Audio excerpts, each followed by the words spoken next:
What is going on YouTube? Jamie Potter here, PhD in Organizational Behavior from the Wharton School of Business at the University of Pennsylvania. Today I'm talking about another one of my favorite papers. I do have many favorite papers, but this paper looks at a topic I looked into a little bit a few weeks ago, which is persuasion, and in particular, a specific form of persuasion called ingratiation, or as we tend to think of it, like sucking up to a boss. This paper looks at it in a slightly different way though, whereas a lot of literature has shown that ingratiation can be good, right? If you suck up, if you really say you like somebody, they tend to feel positive affect and positive emotions, and then like you back, and therefore good things can happen to your work. But ingratiation can also backfire if you're too obvious about it. If you're just every day laughing only at the boss's jokes and then saying great things only to the boss and you're so funny and you're the best boss in the world, eventually even the most vain person will realize that this isn't really meaningful. It's just because you're the boss and will no longer be flattered and there no longer will be positive outcomes from it. So with that in mind, this 2010 paper actually looked at sort of high stakes ingratiation in these C-suite level board appointments. So they're obviously board of directors of various organizations. And to reach the board of directors, you have to be nominated and voted on by many people high up in the business world. So this paper looks at how do people use very sophisticated forms of ingratiation to garner these board appointments. And in particular, what I love about this, and you don't always see it in research, it actually gives 7 different ways that you can use very sophisticated ingratiation. And I will sort of walk through these quickly one by one. The first one is, rather again than just saying you're the best boss, you frame flattery as likely to make the other person uncomfortable is the first one. We've all probably done this, where you go, hey, you know, you're gonna hate me for saying this. I know I've said this before, but you really are the best boss. Just that small way of saying with the little preface really does make it more believable and sort of a more real interaction, and actually makes flattery or ingratiation work much better. The next one is to frame flattery as advice seeking. So in this case, rather than just saying you are the best, go up and ask a question to indicate, I think you're the best, that's why I'm asking you this question. Maybe rather than saying you're the best boss in the world, say, hey, I noticed in that conference call you handled the stakeholder really well. How did you do that? How did you think to say this thing?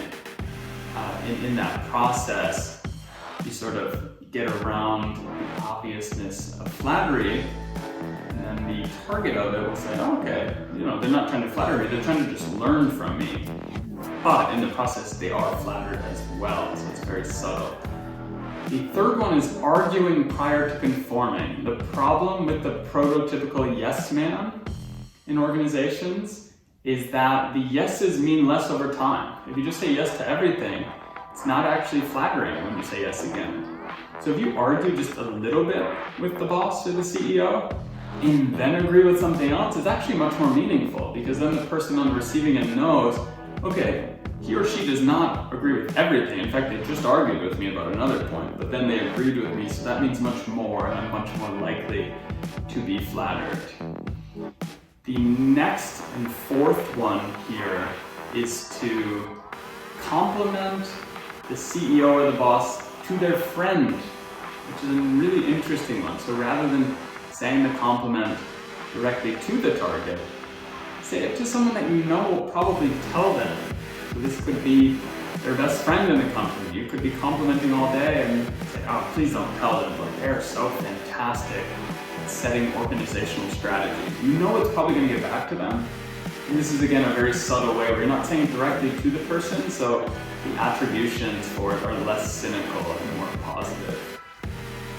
The fifth one here is to agree with an opinion of the target, the CEO or the boss in this case, that you've heard from a third party. So again, maybe one of their friends tells you, oh, the boss is just a big believer in cost cutting. And then the next day you go to the boss and go, you know what, I've been reading a lot of stuff, I've been studying and thinking about it, and I think cost cutting is the way to go. again, very subtle way where you learn the opinions of the person, and then you're able to say them without, again, just saying, wow, you're the best.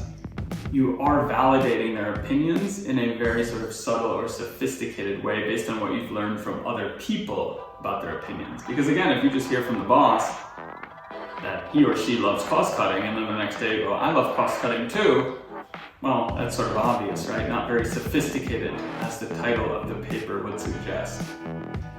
The sixth one here is to talk about your value similarity with the target before you agree to an opinion. So maybe you both believe in being good to other people, right? And sort of emphasize this value similarity before agreeing, because then the attribution for agreeing with the opinion or idea is just that, oh, we have similar values, so of course we agree, and I like this person. If you just agree with the idea, then there can be a lot of cynical attributions about that. But if you first make the person realize we have a lot of similar values, that's why we're agreeing, there are far fewer cynical attributions that can come from it. And then lastly, a similar one, emphasize similar social affiliations. That could be the same school you went to or the same restaurant you love. Again, in a very similar vein, by doing this, then when you agree with an opinion or a thought, it comes across more as, okay, well, we agree because we're part of similar organizations, we're very similar, and we just like each other, so that's normal. Whereas if I agree otherwise, it's just like, well, of course they're agreeing because I'm the boss, and it doesn't mean as much. So it's really cool. We have these 7 different things. They come across as a little manipulative. That is very clear in the paper. I don't think that's a great thing, but it is really interesting that they lay them out, and what they in fact show is that the use of these 7 ingratiation or flattery techniques, these more sophisticated ones, actually do greatly increase the chances that people in senior levels of business make it to boards of directors of various organizations. They're nominated more frequently by other board members or CEOs that are on the nominating committee, and therefore they're much more likely to rise up in power, which is really interesting. And just the last thing I'll talk about that the paper addresses is who is most likely to use these different ingratiation tactics? Who's more likely to just sort of naturally use very sophisticated ones? And kind of as you'd expect, they lay out this theory of different occupations that lead to it more likely. One is obvious, that's sales. People in sales learn very sophisticated techniques to influence others. The other 2 are politics and law. Again, politics, not much of a shock there. Again, very similar to sales, you're doing a lot of talking to different groups and conforming to different ideas, but sort of walking the line of ever stating your opinion overly concretely so that you can kind of fluidly agree with everyone and hope everyone likes you. And similarly with law, right? You always have to kind of equivocate, never state anything too certainly, but always negotiating with others and dealing with people. That is when you're not reviewing documents and redlining documents. Bueller. Doing a lot of negotiation. So these 3 different jobs, that is salesperson, politician, or lawyer, they're much more likely to engage in sophisticated ingratiation rather than just very obvious ingratiation. We go into a bit more of why that is, and it's partially because the jobs, as I mentioned, are sort of very people-focused, so you learn these things over time. But also the paper talks about upper class background being another really interesting thing that leads to the sophisticated interpersonal behavior. So I won't bore you with all the details there, but I do encourage you to check out the paper because it's a very interesting one. It gives these different techniques. Some people in some occupations and from some backgrounds do them very naturally. But if you don't do them naturally, it's kind of interesting to lay out these 7 and think about how can you do them more, because they do really lead to beneficial increases in power in organizations. So that is it for me this week. I hope you enjoy the paper. I'll be back next week with another one. Let me know in the comments below what you'd like to hear about. Otherwise, check out my other videos, subscribe to the channel, and I will see you next week.